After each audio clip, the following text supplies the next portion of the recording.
بسم اللہ الرحمن الرحیم۔ السلام علیکم کاشتکار بھائی،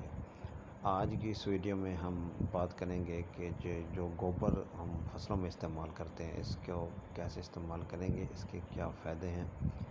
کیونکہ اکثر کاشتکار بھائیوں کے میسج آ رہے ہوتے ہیں کہ ہم نے اتنی ٹرالی گوبر زمین میں ڈال دی ہے، اپنی اس فصل میں ڈال دی ہے، تو اب کیا ہم کھادوں میں کمی کر سکتے ہیں؟ اب ہمیں یہ گوبر کون کون سے نیوٹرینٹس دے گا، کون کون سے نیوٹرینٹس ڈالنے چاہیے،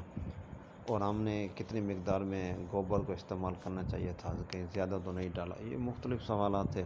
آج اس ویڈیو میں ہم آپ کو بتائیں گے کہ یہ جو ہم کمپوسٹ کھاد تیار کریں گے، ہم اپنی فصلوں میں یا کچن گارڈننگ میں کیسے استعمال کر سکتے ہیں۔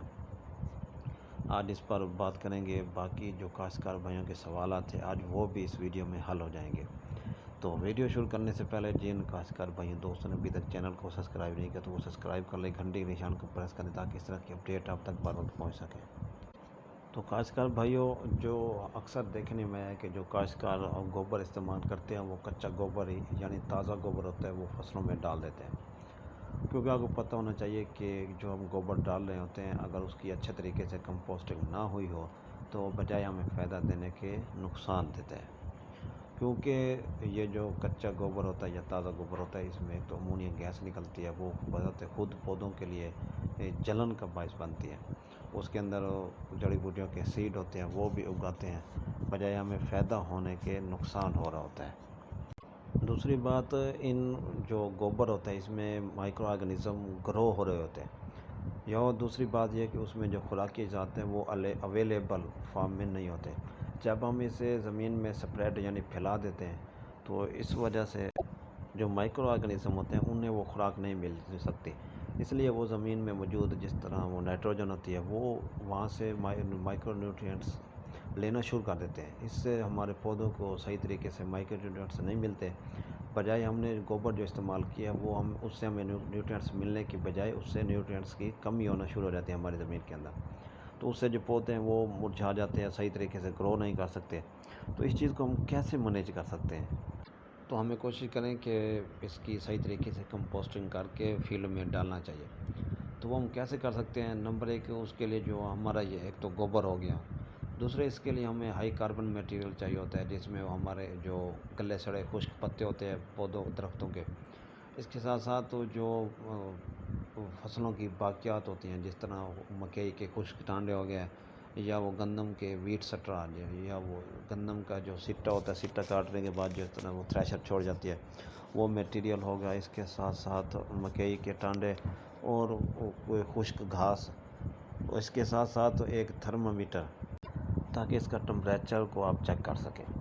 تو اب پروسیس شروع کرتے ہیں کہ کمپوسٹنگ کرنی کیسی ہے۔ تو اگر آپ بڑے لیول پر استعمال کر رہے ہیں تو اس کے لیے ایک بڑا گڑھا کھودنا پڑے گا گوبر کے حساب سے، یا پھر اگر آپ اپنے گارڈن یا کچن گارڈننگ کے لیے استعمال کرنا چاہتے ہیں اس کے لیے ہمیں چھوٹا گڑھا کھودنا پڑے گا۔ تو اس میں ایک بات کا خیال رکھیں، جو ہمارا گوبر ہے اس میں بہت زیادہ نمی بھی نہیں ہونی چاہیے اور بہت زیادہ خشک بھی نہیں ہونا چاہیے۔ کوشش کریں کہ جو اس کا ٹمپریچر ہے وہ 60 پر ہونا چاہیے، یعنی جب آپ اسے ہاتھ میں لے کر پریس کریں زور سے تو اس وقت چند ایک قطرے نکلنے چاہیے پانی کے، یعنی 60% اس کا مائسچر لیول ہو تاکہ اتنا نمی نہ ہو اور خشک بھی نہ ہو۔ تو اب آپ اسے کرنا کیسے ہے کہ جب آپ نے گھڑا تیار کر لیا ہو تو کوشش کریں کہ اس گھڑے میں پہلے جو ہائی کاربن میٹیریل ہے اس میں خشک پتے ہو گئے یا جو فصلوں کی باقیات ہو گئی، مکئی کے ٹانڈے، گندم کے، یا کوئی اور خشک گھاس بھی ہو سکتا ہے، اس کی آپ 3 انچ کی لیئر اس گھڑے کے اندر پہلے بچھا لیں، اور 3 انچ کی لیئر بچھانے کے بعد اس کے اوپر آپ نے 2 انچ کی لیئر گوبر کی چڑھانی ہے۔ اس کے بعد پھر آپ نے 3 انچ کی لیئر ہائی کاربن میٹیریل کی جس میں خشک پتے ہو گئے یا فصلوں کی باقیات وہ لگانی ہے۔ تو یہ لگانے کے بعد پھر آپ نے کوشش کرنی ہے کہ اگر آپ کے پاس ویسٹ ڈیکمپوزر ہے تو آپ اس کو وہ سپرے کر دیں ہر لیئر بعد۔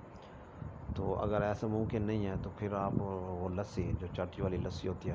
اس کا بھی آپ وہ سپرے کر سکتے ہیں تاکہ اسے جو ڈیکمپوزیشن کا عمل ہوتا ہے وہ تیز ہو جائے، وہ جلدی ہو جاتا ہے۔ تو اسی طریقے سے اگر آپ کے پاس یہ سہولیات نہیں ہے تو پھر آپ کوشش کریں کہ ہر لیئر بچھاتے ہیں، ہر 3 انچ کی لیئر کاربن میٹیریل کی، پھر اس کے اوپر لیئر گوبر کی، تو پھر اس کے اوپر 3 انچ کی ہائی کاربن کی آپ اس وقت تک لیئر لگاتے رہیں جب تک آپ کا یہ